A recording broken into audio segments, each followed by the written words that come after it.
గోదావరి నదీ జలాల విషయం వస్తే అసలు వాళ్ళు జనవరి చూసుకుని నవ్వుకోవాలి. మీరు కట్టిన ఏకైక ప్రాజెక్టు కాళేశ్వరం కూలిపోయింది, మేడిగడ్డ బ్యారేజ్ కూలిపోయింది, అన్నారం సుందిల బ్యారేజీలకు పొక్కలు పడ్డాయి. ఒక్క చుక్క నీరు ఈ 21 నెలల్లో ఉపయోగించలేదు.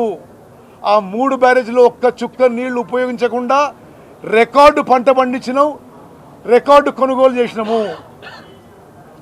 మరి కాళేశ్వరం సంగతి అది. తుమ్మడి అట్టి వాళ్ళు ఏమన్నారు, కాళేశ్వరం కడతాము తుమ్మడి అట్టి కడతామన్నారు. తుమ్మడి అట్టి దగ్గర తట్టడి మట్టి కూడా ఎత్తలేదు 10 ఏళ్లలో. మేము ఇప్పుడు తుమ్మడి అట్టి ప్రాణహిత చేవెళ్ళ ప్రాజెక్టు మొదలుపెట్టి పూర్తి చేస్తాము. అదేవిధంగా సీతారాం సాగర్ ప్రాజెక్టుకి 67 టీఎంసీల నీటి కేటాయింపు మా హయాంలో మేము తీసుకొచ్చినాము. అదేవిధంగా సమ్మక్క సారక్క ప్రాజెక్టు మరి అన్ని క్లియరెన్సెస్కి ఛత్తీస్గఢ్ ముఖ్యమంత్రితో మాట్లాడినాం, కేంద్ర ప్రభుత్వం ఒత్తిడి తీసుకొస్తున్నాం. సమ్మక్క సారక్క బ్యారేజ్కి 47 టీఎంసీల కోసం కేంద్ర ప్రభుత్వాన్ని ఒప్పించినాం. అతి త్వరలో నీటి కేటాయింపు జరుగుతుంది. ఈ విధంగా గోదావరి జలాల విషయంలో కూడా మన కాంగ్రెస్ ప్రభుత్వంలోనే తెలంగాణ రాష్ట్రానికి మేలు జరుగుతుంది.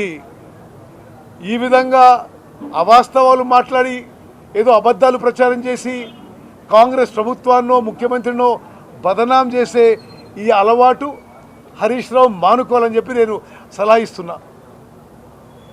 పూర్తిగా అసలు ఈరోజు హరీష్ రావు గారు ఇచ్చిన స్టేట్మెంట్లో ఏమీ వాస్తవాలు లేవు. బంకచర్ల అంటున్నాడు. బంకచర్ల ప్రాజెక్టులో మేము పలుమార్లు కేంద్ర ప్రభుత్వం దగ్గర అన్ని విధాలుగా వ్యతిరేకించినాం. కేంద్ర జలవనరుల మంత్రి సిఆర్ పాటిల్కి స్వయంగా చెప్పినాము.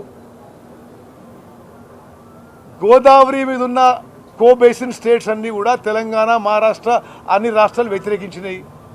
అదేదో వాళ్ళు ఆంధ్రప్రదేశ్ వాళ్ళు డిపిఆర్ తయారు చేసిన వాళ్ళని టెండర్ పిలిస్తే అదేదో తెలంగాణ ప్రభుత్వం ఏం చేయనట్టు మాట్లాడుతున్నాడు. మేము కాంగ్రెస్ ప్రభుత్వంగా బంకచర్ల ప్రాజెక్టుకి వ్యతిరేకం, ఎట్టి పరిస్థితుల్లో కట్టనీయమని చెప్పి కూడా నేను మాటిస్తున్నాను. అదేవిధంగా కర్ణాటక ఆల్మట్టి హైటు పెంచే విషయంలో కూడా అన్ని విధాలుగా ప్రస్తుత కాంగ్రెస్ ప్రభుత్వం మేము వ్యతిరేకిస్తున్నాము.